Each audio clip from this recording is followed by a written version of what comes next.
komen, terima kasih. Dan yang belum, jangan lupa untuk klik lonceng dan subscribe supaya video saya selanjutnya teman-teman tidak ketinggalan. Terima kasih, langsung saja. Check it out.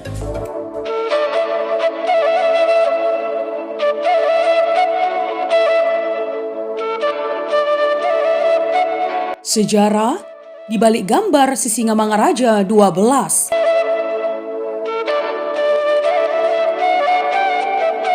Iya teman, pada tahun 1954, Augustin Sibarani, pelukis dan karikaturis terkemuka di Indonesia, menghadiri pertemuan besar keluarga masyarakat Tapanuli yang diselenggarakan panitia Sisingamangaraja 12 di Gedung Adustat atau sekarang Gedung Bapenas di Menteng, Jakarta Pusat. Dalam pertemuan itu hadir seorang tokoh Batak yang sudah tua, Sutan Panguruban Pane, ayah pengarang terkenal Sanusi dan Armin Pane.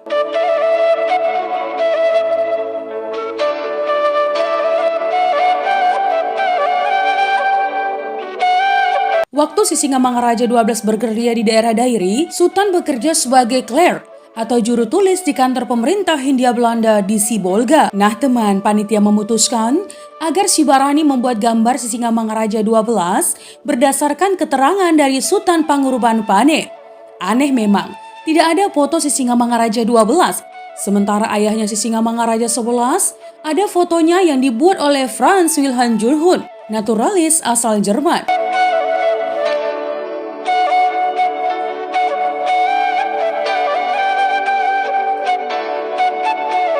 Ada cerita teman, bahwa tidak ada foto Sisingamangaraja 12 karena kesaktiannya membuat juru foto Belanda menjadi kaku. Ya, ketika hendak memotret jenazahnya dan kameranya hangus terbakar. Sibarani membuat lebih dari 10 sketsa Sisingamangaraja 12. Salah satunya, menurut Sultan Panguruban Pane, sudah cukup mirip, tapi dia meminta Sibarani untuk menyempurnakannya.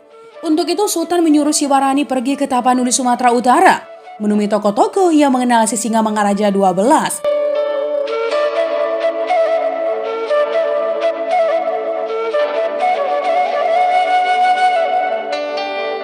Nah teman, ada sejumlah uang yang dikumpulkan oleh panitia untuk tujuan keberangkatannya ke Tapanuli. Tapi uang itu tidak pernah sampai ke tangannya karena ada anggota panitia yang menyeleweng. Karena itu, ia tidak jadi pergi ke Sumatera. Dan selama beberapa tahun kemudian, persoalan pembuatan gambar Sisingamangaraja dilupakan.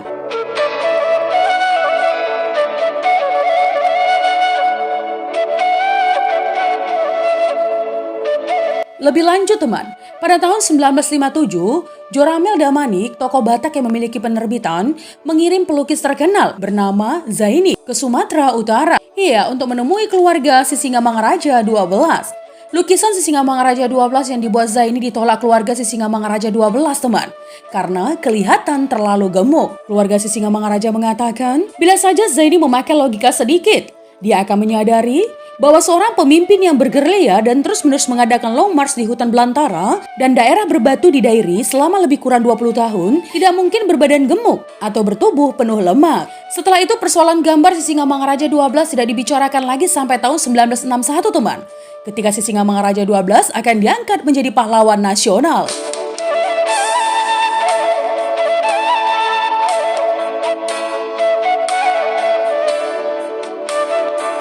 Pada Agustus 1961, Sibarani dikunjungi Kolonel Ricardo Siahaan, tokoh pejuang Medan Area bersama Kapten Sinaga.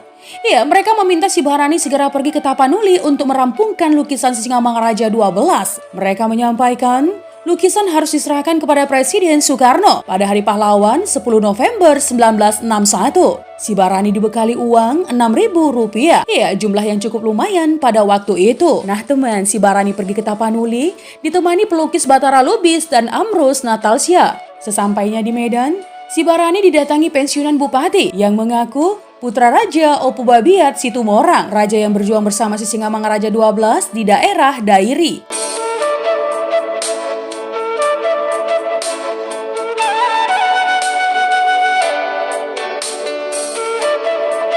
Iya, Sibarani mendatangi Raja Opu Babiat Situmorang di Harian Boho atau Samosir di tepi Danau Toba. Raja itu menerangkan ciri-ciri Sisingamangaraja 12.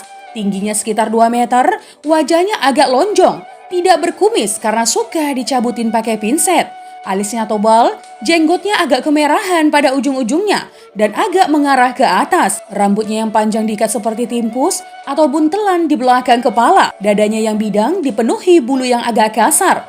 Hidungnya mancung tapi agak besar dan dahinya lebar. Selain keterangan penting itu teman, si Barani mendapatkan 2 foto dari putri Sisingamangaraja 12, yaitu foto Raja Buntal dan Raja Sabidan, putra Sisingamangaraja 12.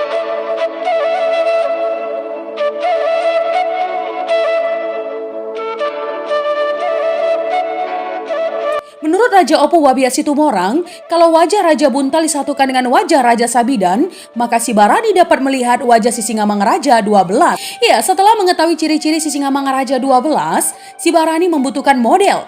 Dia mengunjungi Raja Barita Sinambela sekaligus meminta restu untuk melukis ayahnya, Sisingamangaraja 12. Kebetulan di rumahnya tinggal Patuan Sori, putra Raja Buntal yang berusia 18 tahun dan masih duduk di SMA. Dia memiliki alis mata yang tebal dan matanya agak besar mencekam, sesuai dengan keterangan Raja Opo Wabiat Situmorang. Putra dari Raja Buntal inilah, yaitu Patuan Sori, yang diminta untuk menjadi model.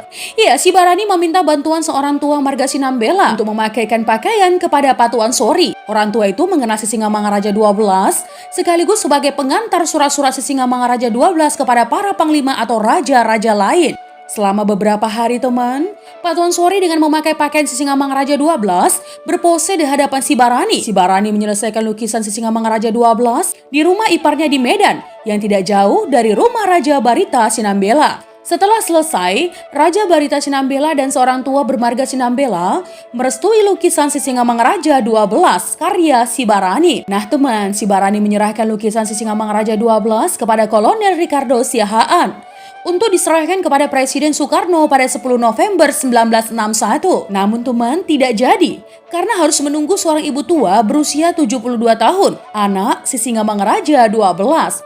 Dia mengaku kakak dari Lopian, putri Sisingamangaraja 12 yang meninggal bersama ayahnya.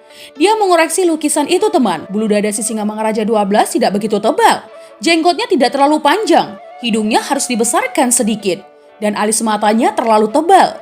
Dia meminta si Barani untuk mengubah lukisannya sebelum diserahkan kepada Presiden Soekarno. Keesokan harinya teman, lukisan itu kembali diubah dan jadilah lukisan Sisingamangaraja 12 berdiri tegak memegang tongkat. Nah teman, anggota panitia, tokoh-tokoh terkemuka sipil dan militer, dan keluarga keturunan Sisingamangaraja 12 menghadiri upacara penyerahan lukisan Sisingamangaraja 12 kepada Presiden Soekarno di Istana Negara pada Desember 1961. Ketika lukisan itu diserahkan kepada Soekarno, ibu tua itu berteriak, "Amo!" atau "Ayah!"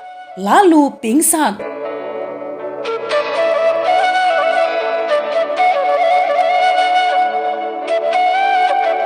Lebih lanjut si Barani mengatakan, semua tokoh yang memiliki hubungan kekeluargaan dengan Sisingamangaraja 12 menandatangani suatu pernyataan bahwa mereka mengakui lukisan Sisingamangaraja 12 dialah yang membuat.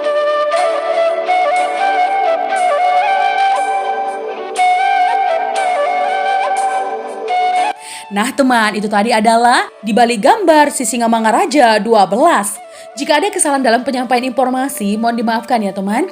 Untuk kritik dan saran yang membangun, langsung saja tinggalkan di kolom komentar. Menjadi bijak, menjadi cermat itu penting. Terima kasih teman.